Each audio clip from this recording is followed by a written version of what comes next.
Okay, thanks everybody. My name is Kevin Danko, class of 1995, and the current president of the MCAA. As Syra mentioned, this is our spring networking and Maritime Day event. So I wanted to just quickly remind you about Maritime Day. So in 1933, Congress authorized National Maritime Day as a holiday that both honors and celebrates the merchant marine. Coincidentally, it also commemorates the first steam-powered transoceanic voyage when the American steamship Savannah set sail from the port of Savannah, Georgia. So people always ask, hey, what is merchant marine? People don't know. Are they the Marines or whatever? And obviously, the people here on the call know what it is. But we just want to make sure that we take time for those who went before us. We want to celebrate those who are still out there doing very good work, because we know that most of everything that moves by ships. So that's a good lead-in, I think, to what we're going to be talking about here. Obviously, it's important. It's important enough.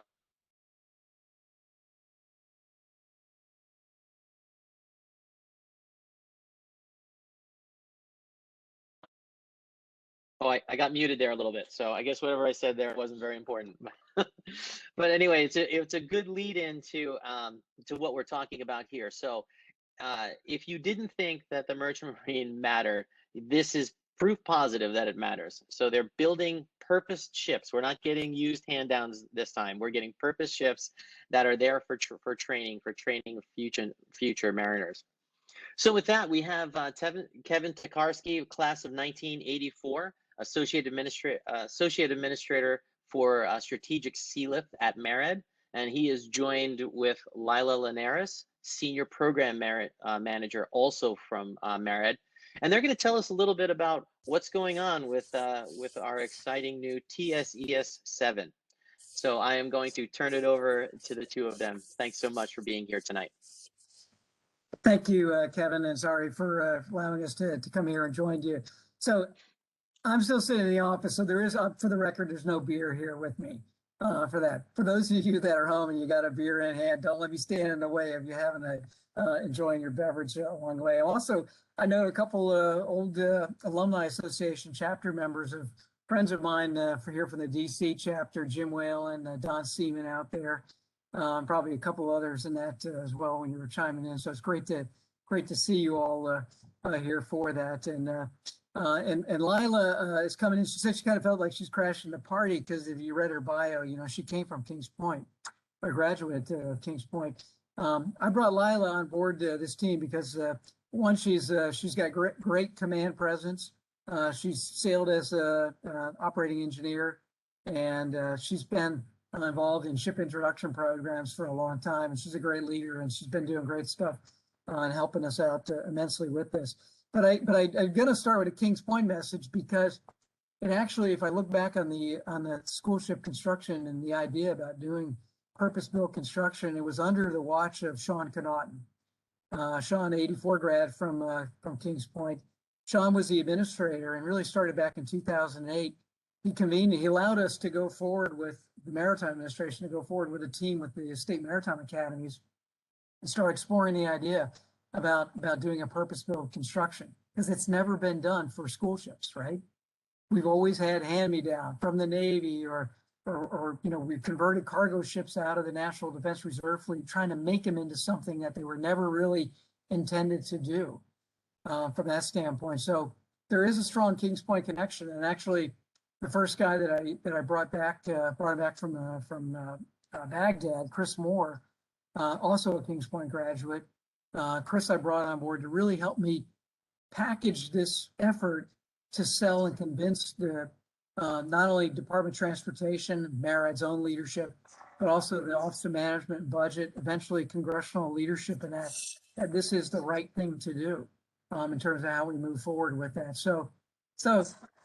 And I'll say it up front, I need all 8 maritime academies. I need 7 maritime academies. I need the state maritime academies, 6 of them, the federal academy, together as a team to support maritime education and the need for this project. And that's one of the things we started from the very beginning here in this effort, was making sure that we did this as a team approach. And we included all the schools. And I brought Kings Point in. I said, you got to be in this discussion. You got to be in this discussion about what we're doing and what we need for training ships, because the strength is in numbers. When you start to get division in the ranks, and there's, this country has a very narrow bandwidth for maritime topics, right? But once you start to get division, then we lose all energy. So it really was, I'll tell you right up front, having that strength together was really, really critical and important. And I'll tell you a little story. I was riding the Empire State 7 up East River at Admiral Fultis. I think he was the master or the president then, invited me up. But I rode the ship up the East River, and I was just walking around, and I was down in the nav lab area below the bridge, and it was kind of a hokey pokey nav lab, if you will. It's a couple computers, a flat table, and talking to this cadet there, it was a third classman cadet. He said, "Hey, I hear there's talk about maybe doing a purpose-built construction and actually building a training ship." He says, I couldn't imagine that we'd ever had do something like that. And I told that story because it really resonated. It's still stuck with me today, that what we're doing here really is building something that people never thought was possible. And it really is, for the first time, putting in place the first class training that our merchant marine cadets need in this nation, and for all 7 schools. And that's what we're doing.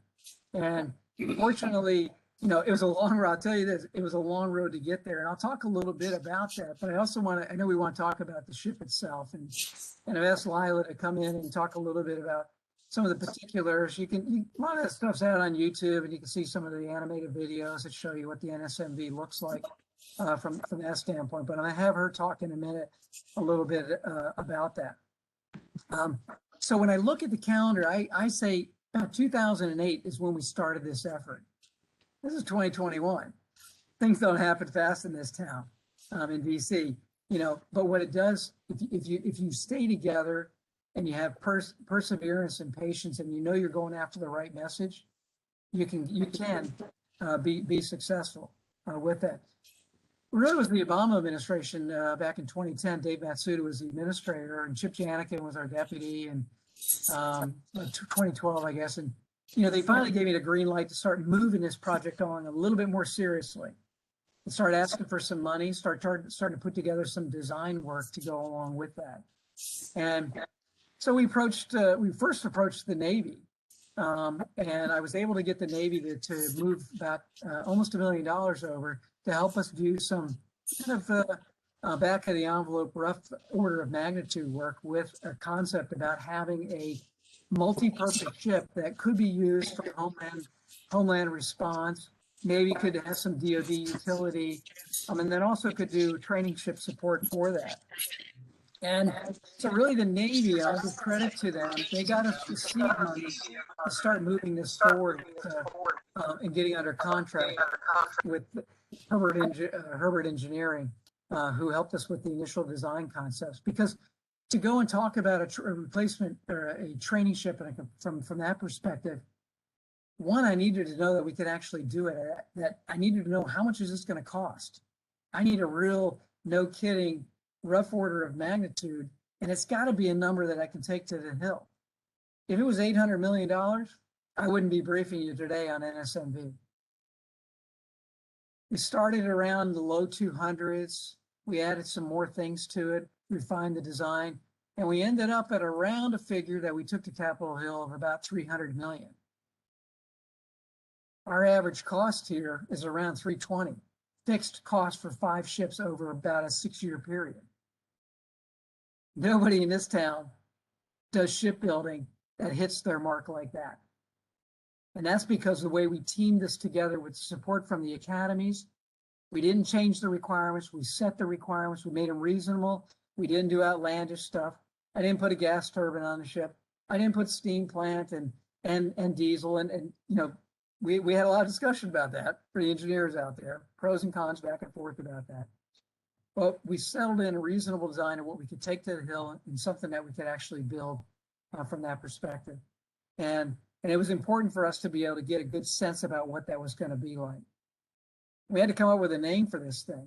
And I'll tell you, NSMV, I was the first person that could say it, really be able to roll it off my tongue. But we came up with that name in about 15 minutes, and Chip and I were sitting in his office. We were spitballing some names. We got to have a good name for this, to call this thing, to get people behind it, the energy in that. We knew multi-mission was part of what we were trying to do, because the Homeland Security mission was really important. Because we'd learned every time since Katrina, we've been using all the training ships to go down and do disaster response. We did Sandy, you know, we used the Empire State, we used the Kennedy, we used the Marine Corps ship from the right.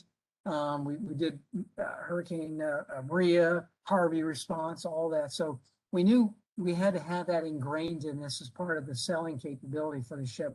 And then the training ship is still a part of, it's fundamentally to that. So we came up with the National Security Multi-Mission Vessel. And I'll tell you, there's people in my building here didn't like that name. Too clunky, too whatever. Finally, the Hill liked it. They put it in the law, and that's what it is, and that's what it's stuck, and that's what it is. It is the National Security Multi-Mission Vessel from that perspective.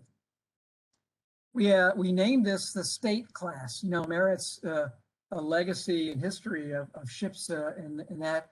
You know, we've got a class for this. This is it's an S5 or S for special purpose 5 because of the size length. It's a little over 525 feet. ME, it's a electric drive diesel class, and the class, the design number is 155A. So it's got a new design number that goes with it as well as part of the MARAD design class for it. We're building the ship as a special purpose ship under a new, be the first class of special purpose ships built under ABS and Coast Guard from that perspective as well. So go back on it. It took a long time to kind of come up with, you know, with the support behind it and taking it to and getting congressional support from the Hill. It wasn't until really Secretary Chow weighed in, and we looked at all kinds of different things. We had to develop a business case analysis for this. So we looked at extending the service life of the existing ships. We looked at going out and buying ships and converting them. We looked at converting the T5 tankers that we have in our reserve fleet, which are MSC ships and that have been laid up for a while. We had to run the traps on all of those different variants. And the BCA clearly laid out that the lowest, least cost, best value for the government was to do a purpose build.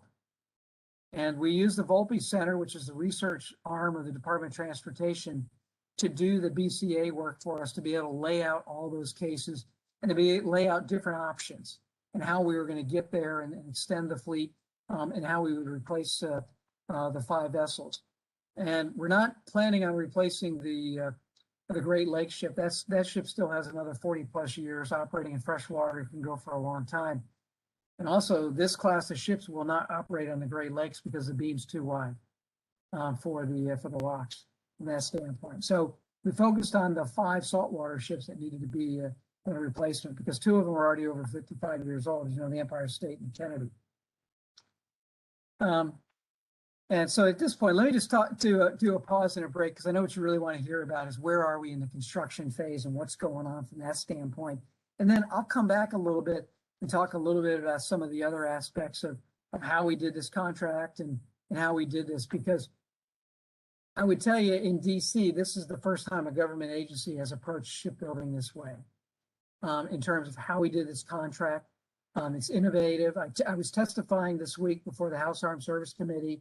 I was getting accolades from Senator or Congressman Joe Courtney from Connecticut, who said, hey, you know, they're really impressed about us being able to get a contract out in short order time period that we did. We are on track and we are on budget, and we're building the ship that we said we were going to build with that. So let me turn it over to Laila. Yeah, thanks so much. And again, like Kevin said, I appreciate you allowing me to crash your party here and get to see some new faces. I'm excited to provide you all an overview of where we're at with the NSMV progress. But before that, I'd like to just review some of the special capabilities of this vessel. So Kevin did a good job just kind of highlighting some of the the specific parameters, the length, and obviously our drive and things like that. So these vessels, they'll be self-loading and unloading of containers. So they'll have a cargo crane. Obviously, we have the roll-on, roll-off space. So we'll be able to store wheeled emergency equipment, containerized mission sets, things like that for the humanitarian assistance disaster relief mission set. We have the roll-on, roll-off ramp for self-loading and unloading of the wheeled emergency equipment. We have a helo deck, SOLAS and Coast Guard CFR compliant landing area, suitable for specified helicopter size and weight. We have a very robust shipboard medical treatment space. We have 2 bridges, one for training and one for the actual navigation. So that's that'll be very key for the cadets to be able to train on that real time. Our maneuvering capability to dock and undock without tugs in primitive or damaged port facilities. We have the most modern environmentally compliant engines. So Kevin mentioned the GE Transportation engines, diesel electric drive, and we'll have the most advanced modern systems for the most up-to-date training in general. So environmentally compliant. I mentioned some of the simulators and things like that. So again, we're very, very excited. This is the first time we're building purpose-built vessels for the training of merchant mariners. And so again, we have some very special capabilities. So where are we at with the program? As you know, we've secured funding for 4 vessels, and those are being built at PSI in Philadelphia. And so up to this point, we have completed several major milestones in the program. As Kevin mentioned, back in May 2019, we awarded to Tote Services Incorporated to serve as our vessel construction manager. And then later in 2020, Tote negotiated with the selected shipyard, and we were able to get PSI on contract in April 2020. So between that time and now, it's been about a year. We've been primarily focused on the design. So it took about a year to get to from a guidance design to where we are now to be able to start production, which we did at the end of April. We started full-scale production of NSMV-1. And so we've had a series of program management reviews. So we do those on a quarterly basis. And that's an opportunity for MARAD, PSI, and Tote to get together and discuss the program, specifically the cost, the schedule, and the progress, the performance, if you will. So again, we meet on a quarterly basis, and we just had the program management review number 4, which was combined with the production readiness review. So we held a functional design review where we talked about where we were at with the drawings. We got to the detailed design review, and then finally the production readiness review, which was such point where we heard from PSI and Tote that they were ready to start production. They had enough drawings and material to sustain 180 days of production. And the drawings were about 80% complete. So we had all of the necessary critical systems complete on that. And we started in April 2021. So those are some of the major milestones in the schedule. As you all may or may not know, we're on track to deliver the first ship, NSMV-1, to SUNY Maritime in April 2023, which would have been about 36 months to complete that. Subsequent delivery dates for NSMV 2, 3, and 4. We have January 2024 for NSMV 2, which will be going to Massachusetts Maritime. NSMV 3, which will be going to Maine Maritime in October 2024 is that delivery date. And NSMV 4, which will be going to California Maritime, will be delivered in July 2025. So we are on track to meet those delivery dates. Again, we're working very closely with the shipyard and Tote to make sure that we provide adequate oversight. And we're able to do that with our, our small team here at MARAD. But again, we have regular updates on a quarterly basis. We also meet on a weekly basis to talk about the design, and a bi-weekly basis to talk about program updates. So essentially, we want to make sure that while we're providing program oversight, we are in compliance with our Program Management Improvement Accountability Act, which some of you may be familiar with if you work for the government. Its acronym is PMIAA. So that focus is on strategic areas of governance, talent management, and portfolio management. So what we're talking about here is portfolio management, cost, schedule, and performance oversight, and making sure that we stay on track to deliver those vessels to the state maritime academies as promised. We are on track to meet that. So again, we meet, we report up to Congress, we report to our S1, our Secretary of the Department of Transportation, to make sure that we're reporting on parameters that are expressed in measurable quantitative terms in alignment with our goals. We track and measure risk against our baseline of costs and schedule. Kevin mentioned that we're completing these vessels at about $300 million a pop, which is very good. It's very small number compared to other shipbuilding approaches. So I already saw some questions coming in about potentially visiting PSI. And so I'd like to review where we're at with their, working with them on their COVID response and some of the rules to be able to travel to Pennsylvania. So as you may or may not know, as of March 1st, 2021, the travel ban for travelers entering Pennsylvania has been lifted. So there's no need to quarantine or prove a negative COVID test at this time. But obviously, COVID prevention protocols are still being followed while in the shipyard. That means face coverings at all times, social distancing, hand washing, that kind of thing. And if you don't feel well, please stay home. So the shipyard is essentially taking more of a crawl, walk, run approach to allowing visitors to the yard. By the time we have our keel laying ceremony for NSMV1 later this year, early next year, we should be able to invite folks. But again, that's all sort of TBD, and we're maintaining strict adherence to the Center for Disease Control, CDC guidance. So, but things are opening up. So we hope to be able to have that ceremony in person, if at all possible. But again, PSI has a very robust COVID response, and we're staying very, very closely aligned with them to make sure that we don't put the word out to have folks visit prematurely or anything like that. So some of our major milestones that are coming up, and I'll just kind of recap where we're at and what are the next steps here. So we did have, like I mentioned, we started the full-scale production. So some of the big, and we received all of the steel that we'll need for NSMV1. So some of the major things that we'll do after is in line with our factory acceptance tests, which we've already started those on the main engines and some of the major equipment. We will complete the main engines installation.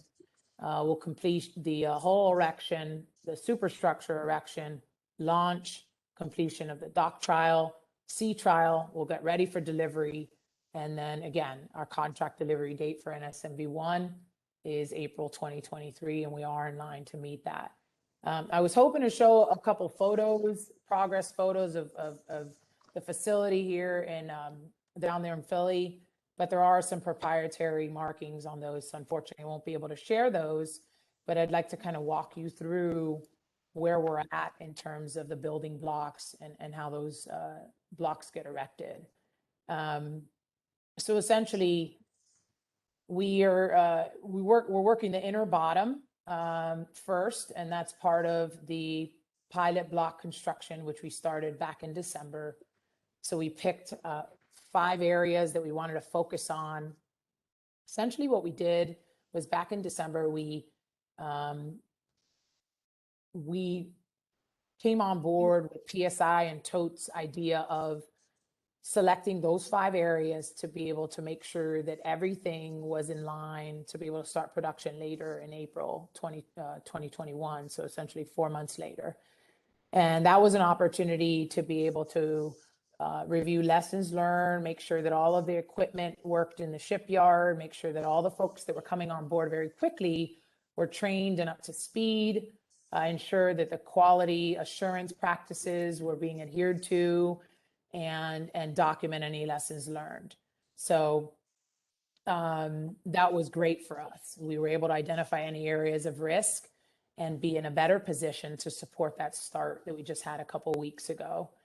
So I mentioned some of PSI's workforce coming on board, and they're coming very quickly in support of the NSMV program and other government opportunities that they're having for repair, ship repair, and things like that. They're growing very quickly. They have started a very robust apprenticeship program whereby they're able to offer college credit for folks coming on and taking these courses, and they're producing welders, pipe fitters, those kind of folks very quickly. That's working in line with another program that TOTE is in the process of developing with the State Maritime Academies, and that's the Cadet Internship Program. So the Cadet Internship Program it's still in development, but the State Maritime Academy should hear from TOTE as to how that'll work. But sort of like what NASCO uses in order to train their cadets, that'll be open to all the State Maritime Academies, including the Merchant Marine Academy. So cadets will be able to come on board for as little as maybe 2 weeks up to 3 to 5 months in the shipyard and really learn how you build the ships from scratch. Some of the other activities that are required to get this thing going, such as the logistics in the cabin factory, putting the rooms and the habitability spaces together, and obviously tracking the shipping with that. They'll be able to learn about the design process and how we got to where we were at in terms of, I mentioned the functional design, the detailed design, and then finally getting ready for production. So again, there's 2 major programs that are going to be up and going here in a little while. And PSI's apprenticeship program is already up and running, but the cadet program, again, it will be started here. Hopefully, they're targeting maybe this summer, but they're trying to get cadets on as soon as possible. So we're working with PSI and TOTE to make sure that we have the right people on board, not only to help us build the ship, but again, for those cadets that as a learning opportunity, we're working with them very closely. Other things that we're tracking are the port congestion that is happening on the West Coast due to COVID-19 pandemic. We have not had any schedule impacts due to that, but again, it is a risk that we're tracking. We want to make sure that TOTE and PSI both understand the cargo preference requirements, and if we can help in any way, if there are any shipping delays, we can get ahead of it. We could be proactive rather than reactive. Another area which you all may have heard in the news is the price of steel. So that's another risk area that we're tracking very closely, and we want to be able to plan to make sure that we get ahead of any issues or concerns that we might have for NSMV 2 and follow. But for now, we're good for NSMV 1. We've ordered all of that steel, and that's ready to go, and we're ready to get started on that.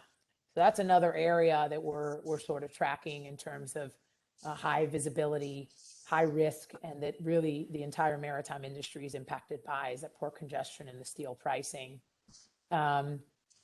So another area that we are working with SUNY very closely on is the training and outfitting spaces.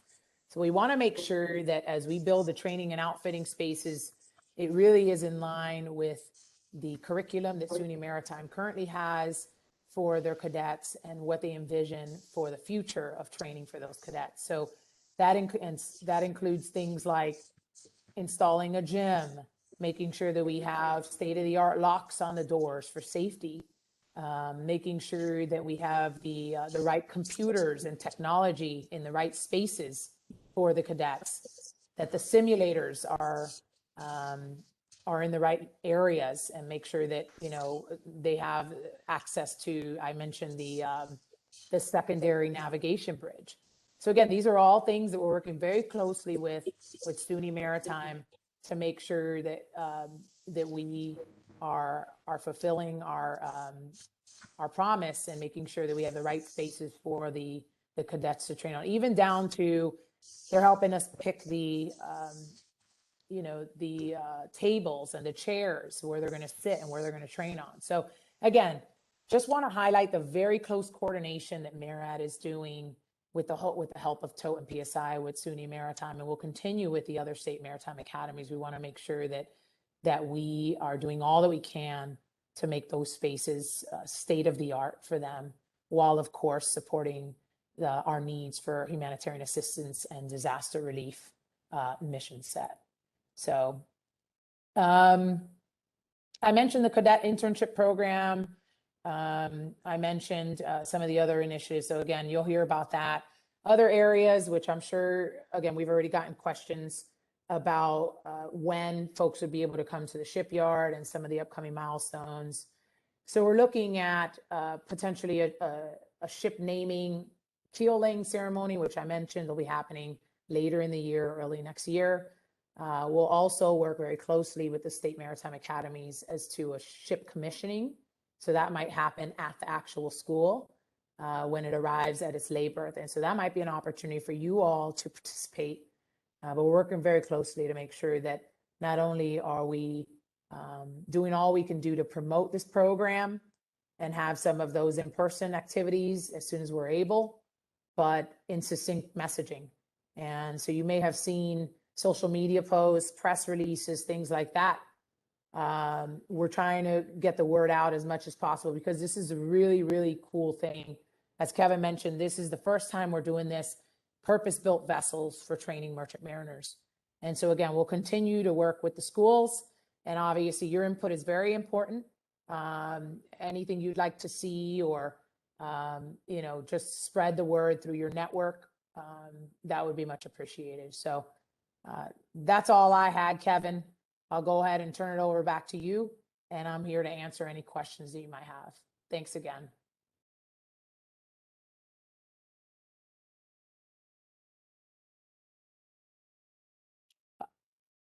You're on mute, Kevin. I see that. I am on mute. So thanks, Laila. I was just going to jump on a couple of things on the capabilities. Anybody who sailed on the other Empire states, this is going to look radically different, right? You know, you're not going to have 100 cadets loading in a cargo hold. You know, you're going to say, this is way too nice for these cadets. I guarantee it. Yeah, we've got 2 bridges on this ship. And part of the reason we have 2 bridges is part of the design basis for the ship being a special purpose is a combination of passenger ship and cargo ship rules. So there are some things we had to put in here, like a take-home drop-down bow thruster, bow prop, to give the ship 6 knots of power alone to be able to power home for a complete both all 4 engines and that being inoperable. So one of the bridges can actually be a training bridge and a simulator bridge underneath, so that it would be utilized. We need it because of safety to have it on there, but it can also be leveraged in that to be able to do a full ship simulator bridge from a training standpoint. And then we also envision improving upon medical capabilities for the ship to allow Navy medical to be able to do plug and play in that cargo space that you see in the railroad cargo deck, to be able to bring in modularized hospital or triage treatment centers and that to be able to lay it into the ship to also, in essence, turn it into something of a hospital ship, not like a Mercy or a Comfort, but something akin to that. And then capacity-wise, 600 cadets. So it's a little bit smaller than what the Empire State and Kennedy can carry today. 100 officers, all in individual staterooms for officers and crew. And in port during a disaster response, we have ability to increase berthing, and we can go up to 1,000 people and be able to sustain 1,000 personnel on board the ship and to be that base for federal response workers from SS. We got names that you mentioned. We named this state class. So Empire State stay in the Empire State. Patriot State will be for Mass, State of Maine, the Lone Star State for Texas, and we're not sure about California yet because that hasn't been appropriated, so I don't have to worry about that one just yet. We'll figure out whether they go with the Golden State or I don't know. We got them thinking about it. The contract, I just want to talk about that for a minute too, because one of the things in the way we did this very different was that we contracted with an entity that then went out and competed that concept design with shipyards, and principally 4 shipyards in the country that kind of bid back to Tote. And then Tote did its evaluation. They evaluated the financial integrity and worthiness of shipyards from that standpoint. So this really is Tote buying and constructing that ship. They're going to do all the day-to-day oversight of the shipyard. It's their responsibility for delivering that ship on time. We've got liquidated damages in the contract if it's not delivered on time. This is a fixed price and it's got a fixed delivery date in there.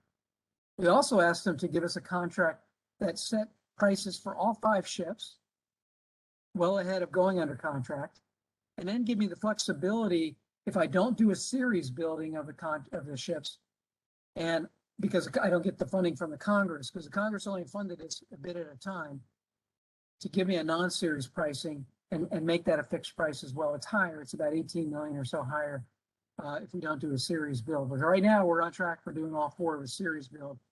And I would anticipate that we'll receive the funding for the 5th ship in FY22 appropriation. So sometime later this year when the Congress does the appropriation from that standpoint.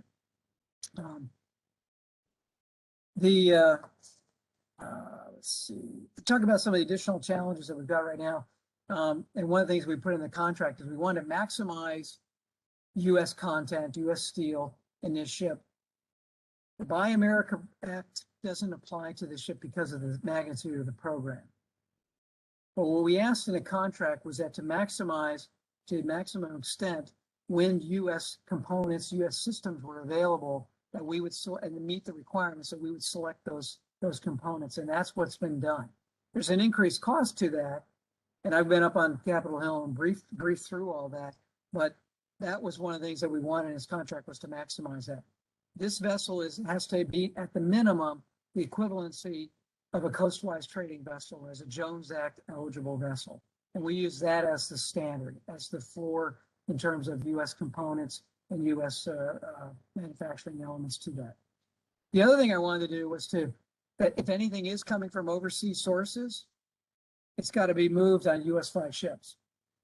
So the statute says I only have to move 50% as a government shipper agency, only move 50% by U.S. flag. I said, no, at my office, we do the enforcement on cargo preference. We're going to do 100% on this. So Tote has actually built a shipping plan, and that with U.S. shipping companies, with APL, with Intermarine, and doing that and being able to do the delivery of the components from that standpoint. All that goes to really kind of Tote and PSI. They see this more as just building a couple of ships. They see this, we hear it all the time from them in their messaging when they go around and they talk to the Hill and that as well, is they're helping to revitalize the U.S. Merchant Marine. And they are fully in on that and fully in on that messaging and doing that from that standpoint. And that's really what we're trying to do overall here. The main engines, I think that's been a phenomenal success, going to be a phenomenal success there. The environmental suitability of those engines, the regeneration of exhaust gas makes them super clean. So we're meeting EPA Tier 4. And I point that out because our current ships, we operate on a lot of voluntary compliances, and that we don't meet environmental compliances for the discharges in the water, discharges in the air. We don't meet safety standards in terms of lifeboat capacity. We will with this ship. It will meet all of the international safety standards. It will meet all of the environmental standards as well for discharges from that perspective. And that was one of the basic things that we set up front that we knew we had to do in terms of doing this. We're working with the schools on the lay berth arrangements because this is a different ship. It's going to have some different lay berth requirements. Some of the schools have smaller ships like Maine and California. Texas really is having to renovate their pier as well. So there's going to be some additional work, and we're working with them on that right now in terms of what that's going to look like. Laila mentioned about introduction. So we are leaning forward, working with the schools and working with the yard and Toad about a keel laying and what a keel laying type of event may look like and how we're going to do that. This agency hasn't built a ship in a long time, so there's no one around here that remembers how to do all that stuff. So we're asking industry. Industry's been helping us and giving us some ideas from that standpoint as well. We don't have sponsors yet for the first two ships. We've got names that we've sent upstairs to the politicals, and the politicals will take it and they'll do that, and we'll hopefully in the near term get our sponsors identified, and then that'll go for the launching, because the Empire State's going to be in the water in August of 22, so that's a little over a year away. And I remind Laila of that periodically. I said, this is getting real. I mean, we are this close away, folks, from this. This ship is going to be in the water in August of 22. It's going to be here before Laila and I are ready for it. I can tell you that. But this is by doing a model like this, where we're doing commercial practices and all that. We're going to deliver it on time, if not earlier, and we're going to do it on fixed contract price from that standpoint as well. And then afterwards, we're exploring the idea about how we do the commissioning part of it, and working with the Navy League of the United States, who does a lot of commissioning support for Navy and Coast Guard ships, and seeing if we can work with the schools and that as well to partner and maybe have the creation of a commissioning committee that would be a 503c nonprofit group that can help support that, help do some of the things like put some of the nice little accompaniments into the ship, and the ice cream machine or stuff like that. We're buying the gym equipment, so the gym equipment's going in. We're doing the washers and dryers. Frankly, I really don't know that there's going to be that much left that's going to have to be for the outfitting, but I'll reserve that call for Mike Altfoltis and Fran McDonald because I know they're going to say, oh no, we need some more of it and some more help in that regard to do that. I just want to finish with we're building this ship. We didn't want the Navy to build this ship. Navy's got a lot of experience and a great respect for the kind of platforms that they're building, but we needed to be able to build this using commercial means. And I really like the satisfaction that we're leveraging commercial capabilities, not only in the yard, but also in the management part of that. And in terms of, I think, frankly, how we manage school ships going forward, we're going to be managing them a little bit different as well. The schools know that. They've heard me talk about that as well. We manage 41 ships of the Ready Reserve Force here. And I'm going to fully integrate these ships into the Ready Reserve Fleet and how we manage the programs there, how we do logistics management, how we do the full maintenance regime for it as well, using Nautical Systems Enterprise and that for tracking and doing all of our preventive maintenance and recording and logging it all into it, and our spare parts management through it as well. The nice thing here is that ultimately we'll have 5 ships of one class. Imagine that, instead of trying to do this hodgepodge of ships that we've got in our school ship fleet today. So that's an ideal world in terms of being able to maintain it cost effectively and manage it as a class of ships. Ultimately, what I'd like to see is that this isn't a one-off effort. And I would tell you, there's already efforts underway that says, that design there, that looks pretty good. There's some other things you can do with that. You may be aware, Philly Shipyard's already been out shopping that design around.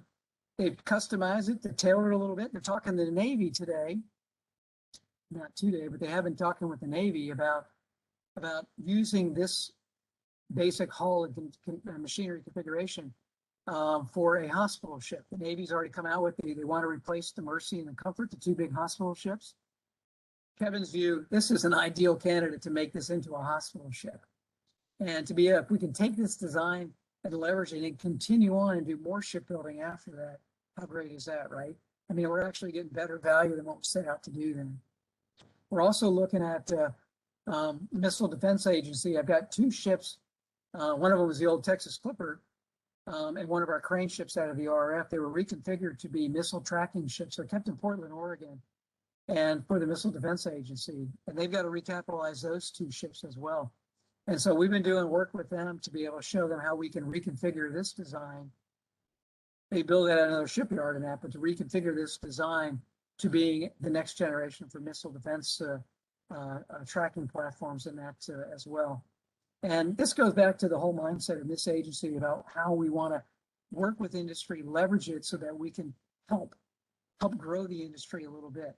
And I would say that this program, and that's really helping to do that. You know, not only creating jobs in the shipyard, also I think this is going to create really some renewed interest in that for kids that coming out of high school to wanting to go to one of these maritime academies because they got a super cool ship that they're going to. And that's going to be a huge selling point, I think, as well, in terms of these will be the most modern training ships in the world. Right there, that's what we got. Lastly, I just want to say thanks to all of the alumni from really all 7 academies for the support they've given to the NSMB program. I think they've realized it's bigger than each school, and collectively we've gotten tremendous support. We got bicameral support in the House and the Senate. Bipartisan from both sides. A lot of governors, all the governors weighed in. Governors from other states weighed in on this as well, and that really went to a lot of the efforts from the presidents of the academies. They worked you over. They grassroots efforts with you all to write in, and all of that paid dividends, significant dividends to do that. Navy League of the United States, they've been with us since day one on this effort as well. A big supporter in the things that they put out to help advocate this project and that as well.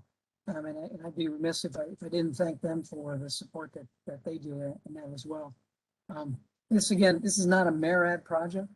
This is bigger than us. This is a whole, really, it's a whole of government, but it's a whole of maritime community effort behind it. And you all should take great pride in being a part of that and leading to something. And you know, we still got to deliver the first ship, right? And we're on track for doing that with that. So I'm gonna stop there, and we can open up for questions. Now we probably went longer, but I can stick around for as long as you'd like to shoot questions my way. Thank you. Kevin, thank you. Laila, thank you. It was a fantastic presentation. A lot of good information about what you've done to get to where you are right now. Obviously, this has taken years to get to this point. We are tight on time, so I'll try to be quick and go through a few of the questions here, make sure that they were answered where you tried to. I think with Roger's question with respect to touring the shipyard, it sounds like there was some discussion on that. I would just ask that when that does open up, that possibility that we would get the information that we could distribute it out to the alumni to open it to them. I don't know that you can say more than that based on what was already said. One of the other things I was going to say here is everyone likes to know that John Valvo rules. If you missed it, it was posted as one of the statements in there. Okay. And he's not driving Uber tonight. I have a question personally about the changeover to the modern tech and fuel. Is how will that impact the cost of operating the vessel as opposed to the old way that we had with the fuel oil we were running in the training ship? Is it going to increase the operating cost? We ran some models. We looked at that. We got operational speed at 12 knots for this ship and really using one engine room. The other engine room stays and can be used from a training standpoint. When we look at it holistically, I think we're going to end up about at the same cost level. You know, right now, programmatically, the schools all run at different, they're different sized, different, fuel burns from that standpoint. You may not be aware, but MARAD does provide, usually we get funding from Congress and that for fuel money. And we do provide fuel money, $300,000. It's not enough to cover the full expense from that standpoint. So I know that the president's asked that question early on. They're comfortable with where we're at from that standpoint. Okay. There's another question from Matt Bonvento. He was asking about essentially was there anything that got cut that you would have liked to have seen included in the design of the new ships? Well, we spent a lot of time in the engine room. And, frankly, we had a number of kind of these come to Jesus meetings and in our conference room with the presidents from the schools.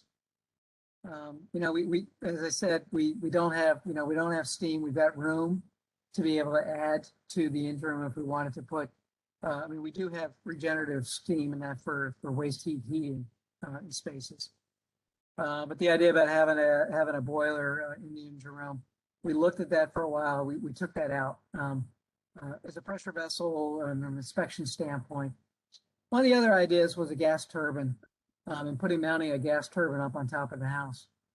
And we explored that idea for quite a while from that standpoint. And we ended up cutting that out because of the cost. And frankly, I said, you know what, if you want a gas turbine, put it in a box and stick it on the pier. You can run it from there. I mean, it's frankly what it is. I say it as a deck guy, right? But the other area, we talked also about LNG fuel. And early on, we were looking at doing dual fuel. And it came down to the tankage, with the space we'd have to give up for tankage. And dual fuel to diesel engine, other than the valving and that from the tank to the engine part of it, it's the same. And so we came to agreement there as well as not to go for dual fuel engines. It increased the cost from that standpoint as well. There's probably some other areas too. Laila, anything else that jumps out that I'm forgetting? I know there was some discussion about the flight deck and there were some different variations on that one. Thank you. That was my pet peeve. So early on thank you for the reminder. Early on in the design, we'd show these pictures of this NSMV ship. And I got that flight deck back there, right? And I told Chris Moore, I said, every time we show that picture, I got to show a V-22 landing on it in one of these Osprey, because I got to show that multi-mission capability that I can support the Army and the Marine Corps offshore somewhere, and they're going to move their Marines back and forth, and we're using this ship. Well, that's the problem with the V-22. It's got hot exhaust. And so, when they throttle those engines down, and so we looked at that, and that was a cost driver. I went to the Navy and said, I can put it in the ship if you guys want to do that. It's a cost. It's a cost to the Navy. And they didn't have a requirement for it. So we ended up losing that spec. I think we could probably make the adjustment downstream if that does resurface. And then probably the other area is expanded medical capability for the existing. We've got good medical capability right now. It's bigger than what the ships have today, but making it even more pronounced. And that was an area that we ended up having to trade off a little bit too. So for my federal agencies, some of this is I have to kind of build it and they'll come. Because, I think frankly, some of them were a little bit skeptical whether we'd ever get to this point. But I think that as we evolve the program, and I know after, I've told Michael Voltis this, first hurricane after the NSMV, after the Empire State's delivered, I know FEMA's going to call and they're going to say, we'd like to use that ship. And they're going to take it away from Mike right away. That's what I said all along. We probably ought to build 6 of these. I probably ought to have one in standby for FEMA. Because once they see this ship and once they get on board, they're never going to want to get off. Right. So something more to think about from that. But I'll make mention. Roger Brown mentioned school or scholarship fundraiser for each student. Well, that's absolutely what we do as an alumni association, right? And I believe Cyra's going to put up a link for anyone who wants to make donations to the SST appeal and the Underway Fund, which is supporting our budget as an alumni association, our operating budget. So keep that in mind. We're trying to continue to have events like this. This is a unique and wonderful opportunity. I thank you again, Kevin and Laila, for really putting this together and making it happen. I had a great time. I would love to stick around. Hey, Laila, why they do that? I see Mike had a question there about the training of the existing crews and that. Do you want to talk about, for anybody that stays around here, a little bit about what we've got for a training plan? Sure. So the first thing we wanted to make sure we did was in the contract, we put language in there that made sure that when we were designing the vessel, there was adequate space around the equipment so the students could learn. For example, essentially not to make it so tight. So we wanted to make sure that there was enough space that the students could stand around the engine control room and watch, automation happen and tanks opening and that kind of thing, as well as be able to stand around maybe one student with an instructor taking apart a pump, and you'd have 10 or 20 students behind sort of watching and observing until it was their turn to do that. So again, we made sure that whenever we made any design decision, that we took into consideration the training aspect of the equipment and the machinery. So that's first and foremost. In terms of training, I mentioned the cadet program that TOTE is establishing.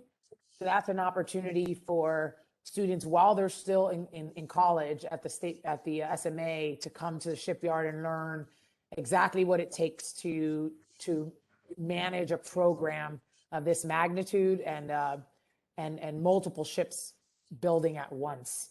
So this is a huge opportunity in that regard. So that'll start up here shortly.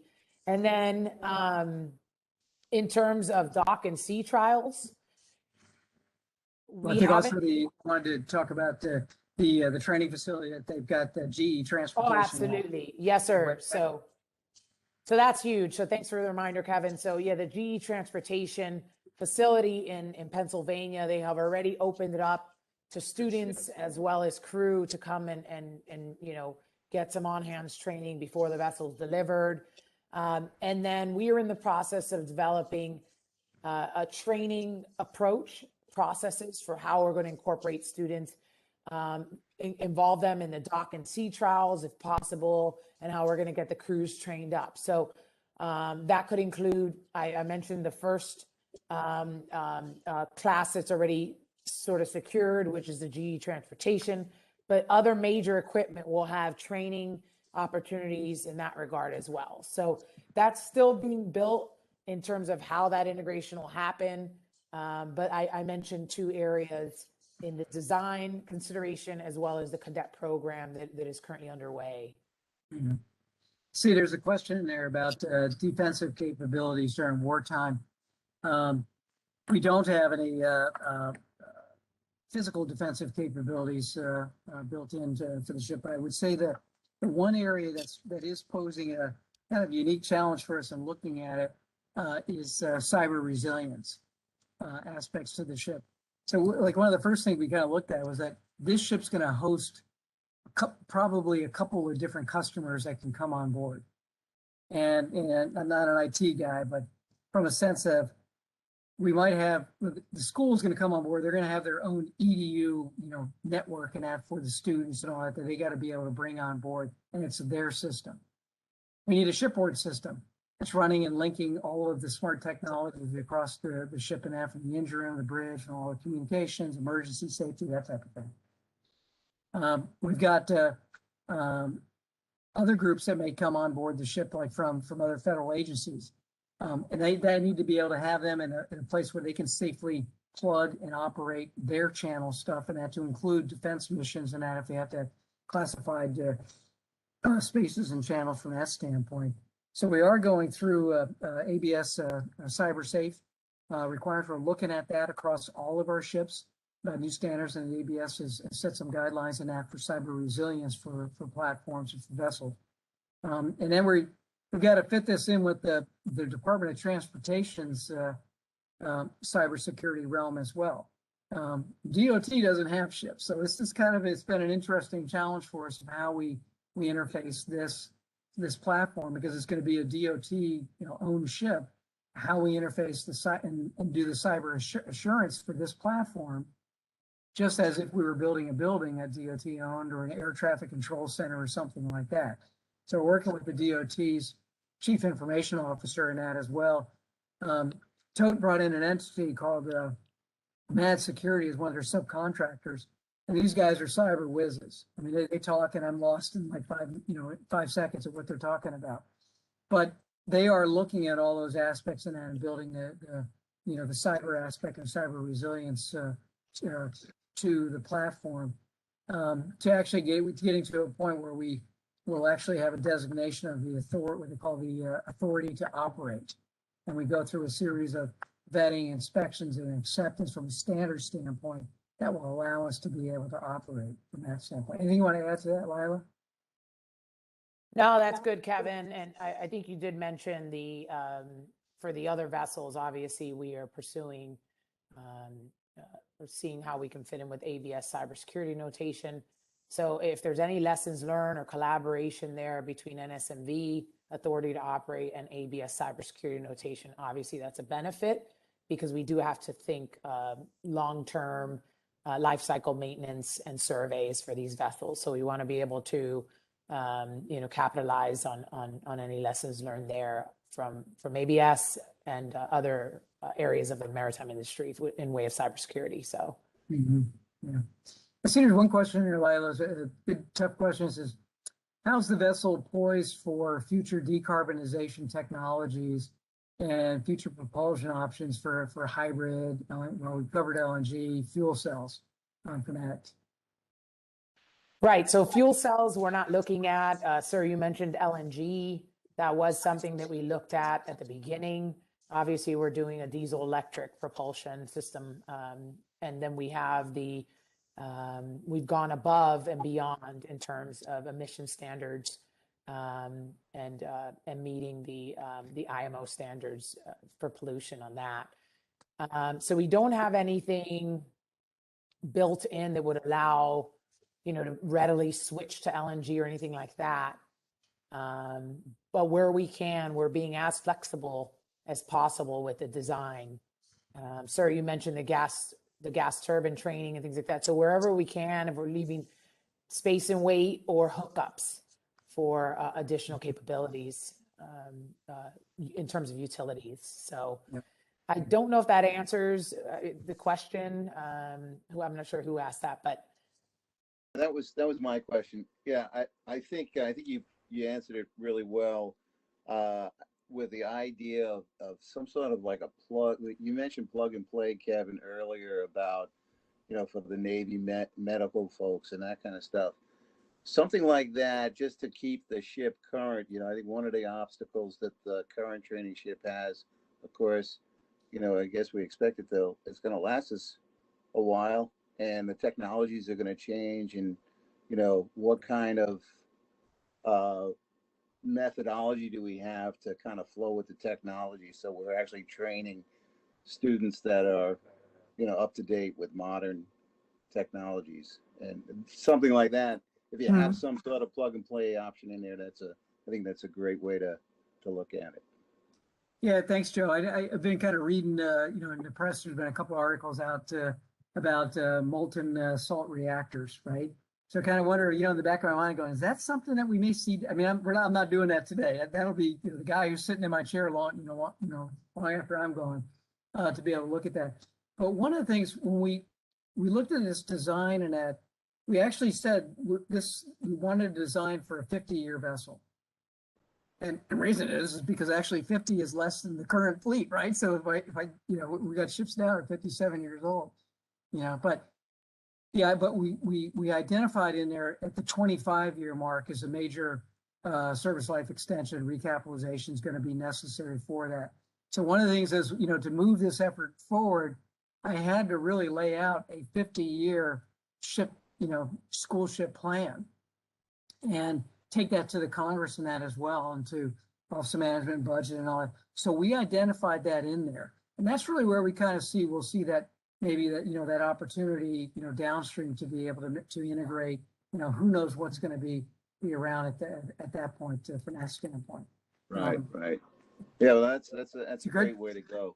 That's a great way to go. I think that's one of the things that the students are suffering from right now. Even though there are enough MSC ships out there that are looking for steam engineers, but we definitely.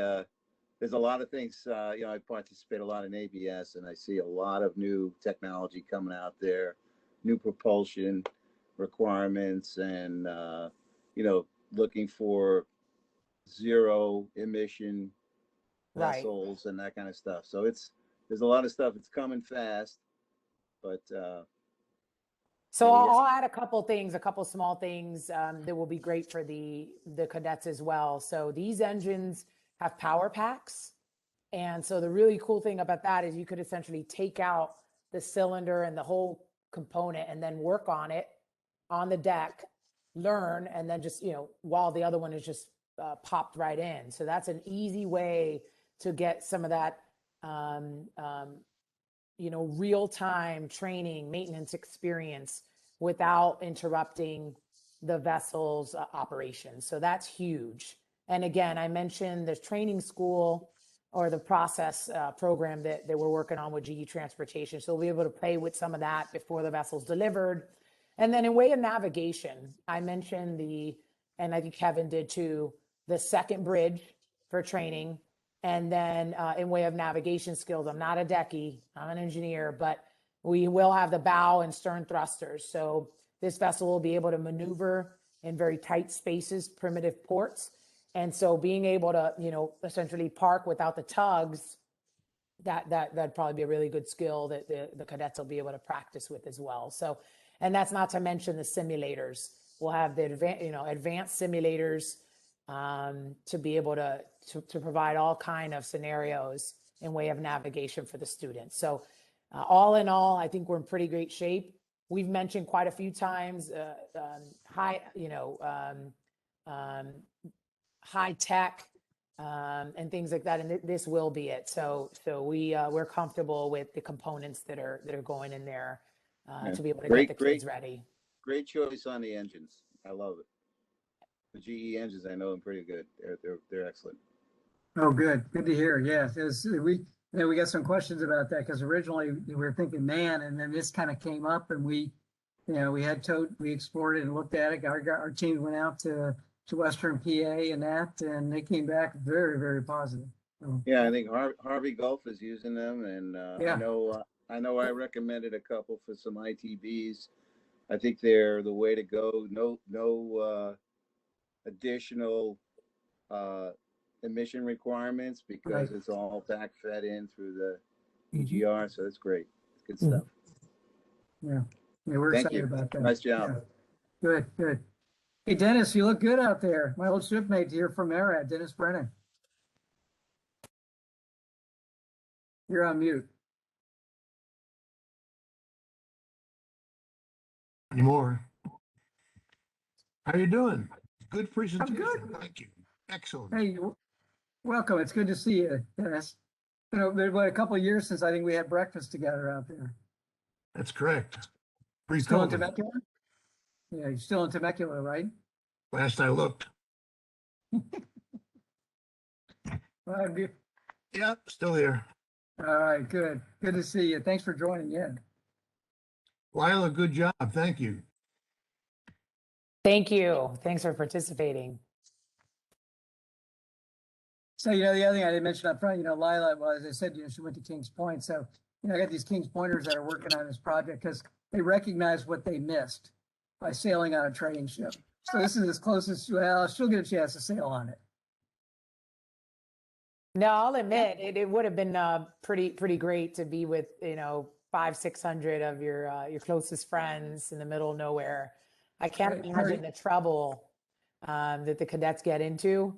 But hey, it's the right time for it, right? You're young, having fun. So yeah, it would be a unique experience. I had fun out to sea, but I was with one other friend. It would have been really great to be with, my whole class. So a bit envious. Yeah, I just tell you, it's great to a point. That's it, right, Anne Marie? It's good to see you again as well. Yeah. Hey, anybody else have any other questions? I did see Joe asked about an O&M manual being created. Is that something that you guys are working on? Yeah. Yeah, absolutely. Yeah, absolutely. Yeah. Go ahead, Laila. Yep. So no, we have the O&M. We'll have the O&M manuals, and we're also pursuing some additional manuals, sort of above and beyond that, to make sure that all our bases are covered. So we're going to invest in that. It's a very small investment. And now I'm going to be a little biased in my question here because I do training videos. So will there be any videos associated with the training? So we haven't secured videos yet, but I did mention earlier on that we're in the process of developing the approach for integrating the students and the ship's crew, SMA personnel into getting ready to take the vessel on. So that's a good idea. I've used videos in my training associated with bringing on new ships. I think it's great. We'll definitely look into that. Thank you. I'm a volunteer vendor right now, so just letting you know, putting it out there. The only thing I'd like to say is that most of the people at Kings Point were trained by people from Maritime. That's right. So fun fact, I actually almost went to SUNY Maritime. So I had an ROTC scholarship. I was all set. Then I got the call from Kings Point and just couldn't turn it down. It's free money, you know, but no, I'd do it again. And we all got to the same place, right? We're all working together. It's nice to be able to work with the SMAs on this program and learn how they do things a little different than Kings Point, but also some very similar items. So it's been really interesting. It's been good. So. Yeah, it's a good point, Laila. We all ended up at the same place, you know, working Right. in Maritime and that in the field and that. And we have a lot of fun, as Dennis knows. We have a lot of fun here, you know, in the workplace with all the I've got reps from all the schools here. You know, we got Texas, Maine. You know, the folks from Maine. I got a bunch of engineers from Maine. I can only understand them about half the time. And then Mass and Texas, California as well. So. Yeah, we got good in Kings Point, so we got a good mix. We keep it fun.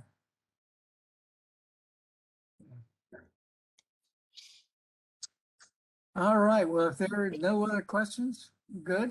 Yeah, I was just going to say, if anybody has there are no more questions. I think I just want to take the chance to thank you, Kevin and Laila, for participating in this tonight. It was really, really great to hear all of the updates that you had and the information. I know that we're all kind of itching for whatever information we can get, especially from a close source. So thank you for that. You're welcome. Welcome. Yeah, I'll just add on to that too. Thank you again so much for sharing, and I think more importantly, bringing us a little closer. So we've been talking about this as that thing, that new ship, and now it feels like we're a little bit more part of it, which is exciting. So thank you again. Cool. Very good. Yeah, we want you to be a part of it. That's for sure. Sometimes I feel like we're, you know, Laila and I and the rest of the team, we are running so fast. Sometimes we just can't even stop and catch our breath to kind of figure out where we're at, you know. And I tell you, because we're doing this with a very small team here in MARAD. I mean, we probably have a core group of less than 10. Wow. All right. So this is not like my friends down the street from the NAVC over there, where for them to do this, you know, this would be a couple hundred people. So that's, you know, Laila's she's working with me on this because she's barely keeping her head above water. But that's part of this. And what we went to the Congress is that we were going to do this. You know, it wasn't going to be a big fat project. It was going to be lean and mean, and that's where we're at. Great. So. Great. All right. Well, thank you all again for the time and the attention. It was a pleasure to join with you this evening.